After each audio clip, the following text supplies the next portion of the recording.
¿Alguna vez te has preguntado qué te dirías si te encontraras a ti mismo?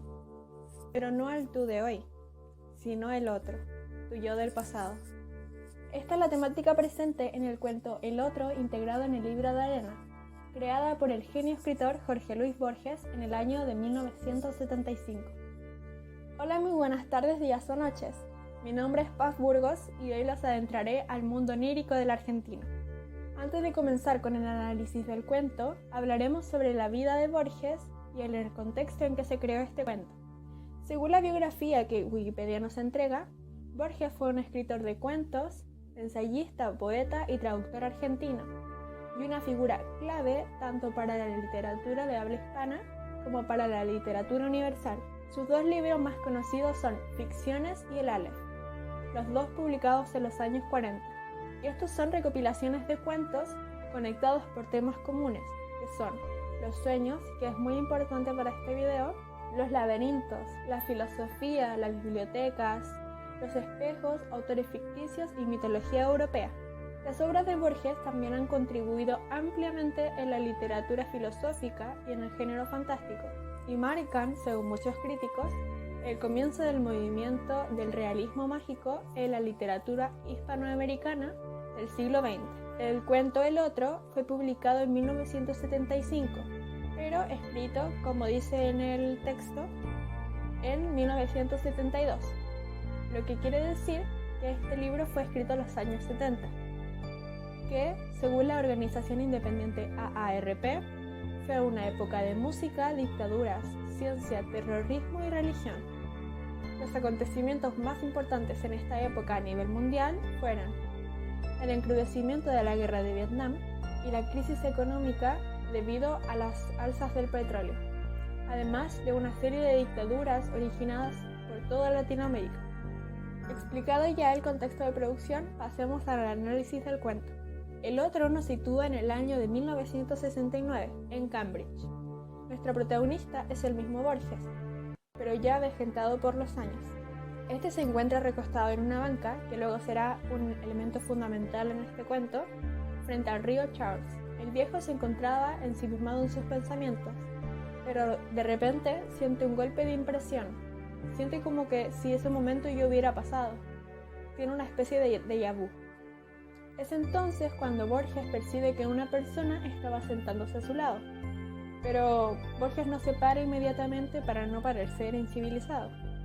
Pero es cuando siente que el otro, la persona a su lado, empieza a silbar una canción que él reconoce, que es la tapera de Elías Regules, que la mente de nuestro protagonista empieza a maquinar posibles respuestas sobre de quién se trata esta persona.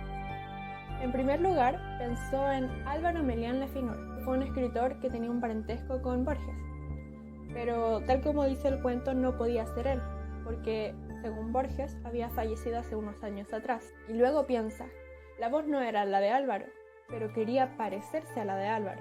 Luego se lee que reconoció con horror. Este Borges se acerca a la persona a su lado y le pregunta, señor, ¿usted es oriental o argentino? Entonces le empieza a hacer una serie de preguntas a la persona a su lado y horrorizado concluye, en tal caso usted se llama Jorge Luis Borges. Yo también soy Jorge Luis Borges. Estamos en el año de 1969, en la ciudad de Cambridge. Y quien, al parecer, era un Borges joven, dice, no, yo estoy aquí en Ginebra en un banco, a unos pasos del río Rodán. Es decir, que los dos personajes se encontraban conectados por el elemento del banco, el que en los finales del cuento también señala como un banco que está en dos tiempos y en dos sitios, entrelazando así el mundo del viejo y el joven Borges, conectando dos distintas épocas. Bueno, ya explicada la temática principal del cuento, nos podemos dar cuenta de que es que pone en mesa la pregunta de si es que este encuentro está pasando en realidad o no. Juega todo el rato con la expectativa de que se podrá dar una explicación lógica de lo sobrenatural de este encuentro, preguntándose sobre todo de si es que lo que están viviendo está ocurriendo en la realidad o se trata de un sueño. Y si fuese un sueño, ¿quién está soñando a quién? cuál es el verdadero, y por lo tanto, quién es real y quién no, quién es soñador y quién es soñado. Si te pones a indagar en la vida y obra de Borges, te das cuenta que la temática del mundo onírico y el tópico literario vita somnium son muy recurrentes en toda su carrera. De hecho, este mismo cuento alude acerca de la visión filosófica que Borges tiene respecto a la vida. Justo en el momento que el joven le pregunta, ¿y si el sueño durara? A lo que el viejo Borges responde, mi sueño ya ha durado 60 años. Por lo que, para el viejo Borges, su vida en sí ha sido un sueño. Una de las comparaciones, a mi parecer, claves que puedo hacer en este pensamiento es un fragmento de La vida es un sueño de Calderón de la Barca, que dice así, ¿qué es la vida? Un frenesí. ¿Qué es la vida? Una ilusión, una sombra, una ficción. Y el mayor bien es pequeño, que toda la vida es un sueño, y los sueños, sueños son.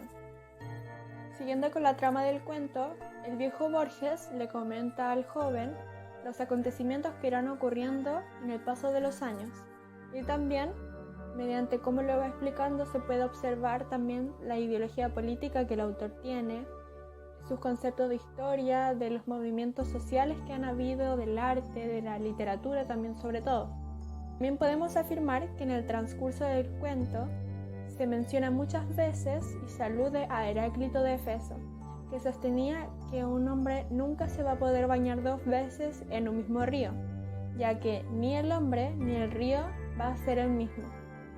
Cosa que Borges en el texto también sostiene, justo donde dice, el hombre de ayer no es el hombre de hoy. Nosotros dos, en este banco de Ginebra o Cambridge, somos tal vez la prueba. Esto lo dice porque los gustos y la visión del mundo del joven, contrastada a la del Borges viejo, eran muy distintas, dando razón a su frase. Pero llega el momento en el que el joven Borges pregunta, ¿cómo explica que haya olvidado el encuentro con un señor de edad que en 1918 le dijo que también era Borges? Y ahí es cuando los personajes empiezan a buscar formas de resolver esto, a lo que Borges, viejo, recuerda una fantasía de Coleridge, en la que alguien cruza el paraíso y le dan como prueba una flor. Y este personaje comenta de que al despertar tenía la flor en el bolsillo.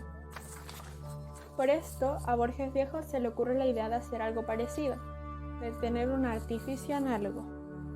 Entonces es cuando intercambian dinero y el joven Borges le entrega monedas, mientras que el viejo le entrega un billete estadounidense. El joven, al ver este billete, se asombra y hasta grita.